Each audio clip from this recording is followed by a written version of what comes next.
Peace, y'all. It's the Soul Bender. About to do another video. See, I got the star seeds right here. My beautiful children.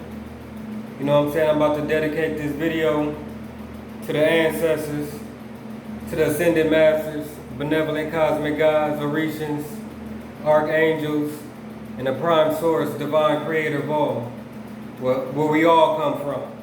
Because there are many things in this world, in this universe, in this dimension, in multiple dimensions, up to 12 dimensions, along with parallel universes stretching out to the side. So it's just so much knowledge and information, you're never going to find all of the truth in one book. If you think you got one book that got all the truth, then you a fool. There's some powerful books out there, but you got to have an open mind. So, you know, with that being said, you know, dealing with religion, at one point in time, you know, I was in religion heavily, deeply, you know, and I thought this religion or this book had the whole truth and all the truth, and that's deception.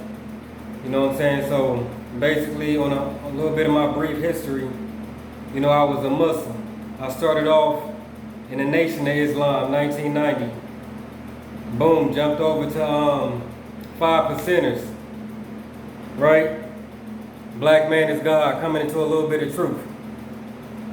Continued on my journey in Islam to Sunni Islam, you know, studying the Quran, Orthodox Islam, studying hadiths, following the minhaj of you know, a man who I thought was a noble leader, but turned out to be, you know, one of the worst people in history. You know, a lot of these people was glorified, and you don't even know who they really are. You don't know who you following and who you worshiping. So boom, was a Muslim, Salafi Muslim. I was Muslim for 26 years. I studied Islam, the Quran, diligently. I wanted to know everything about it. And fortunately for me, I did find out everything about it. You know, it's deception. It's spiritual enslavement. You know, and it's real obvious to point out. Like, for example, you know, Muhammad was 53 years old with a 9-year-old wife, saying that Allah, you know, commanded him to do this because this is a prophecy that had to be fulfilled. But clearly, when you're dealing with the true prime source, divine creator, the true creator is not going to have a 53-year-old man, you know what I'm saying, having intercourse, having sex, banging a 9-year-old, all right? This is obvious common sense that this is not from the creator.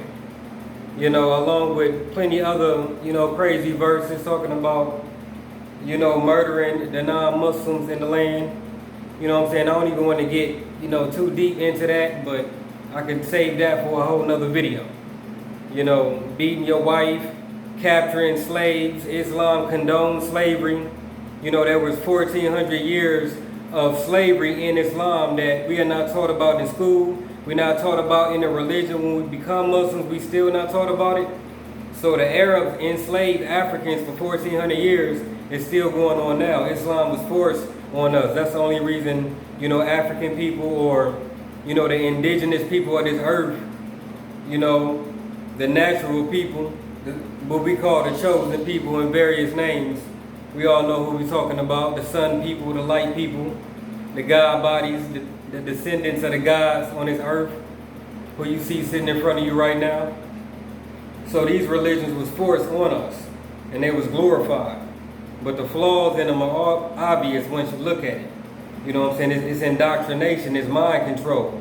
It teaches you not to question this God that you're worshiping, and these prophets and these people that's involved with it. All right? So boom. Once, you know what I mean, I started seeing through religion clearly, I began to question it. It started to break down. The whole foundation crumbled. Like, this is not divine. This is not from the creator. This ain't the truth. It might have a little bit of truth in it, but this ain't the all in all. All right, so boom, moved on. All right. So after the Quran, I jumped into the Bible. Started breaking that down. What's going on with this?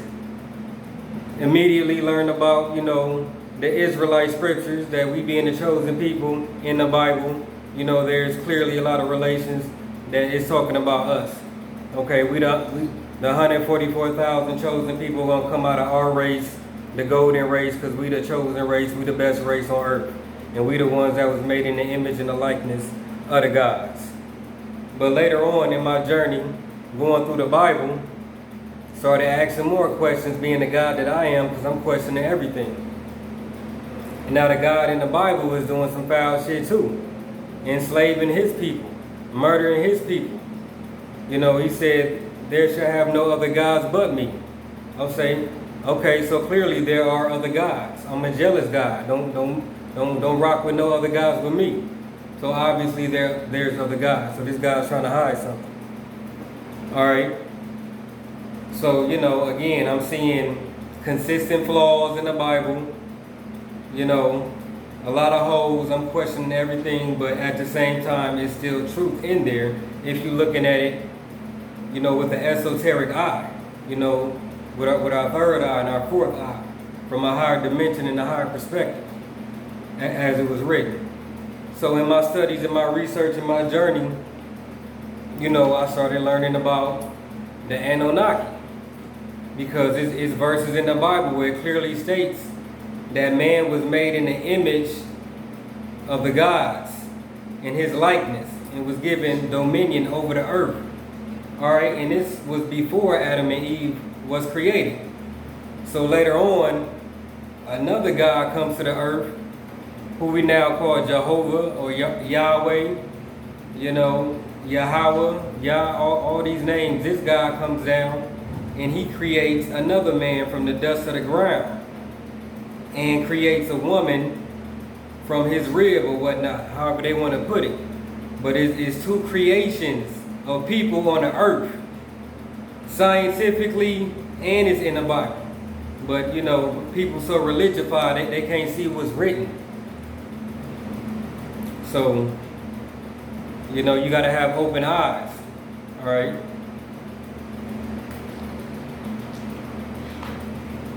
So look, after learning about, you know, the Anunnaki and the real history of humanity, where we all come from, you know, our souls primarily coming from the prime source creator. We have divine souls.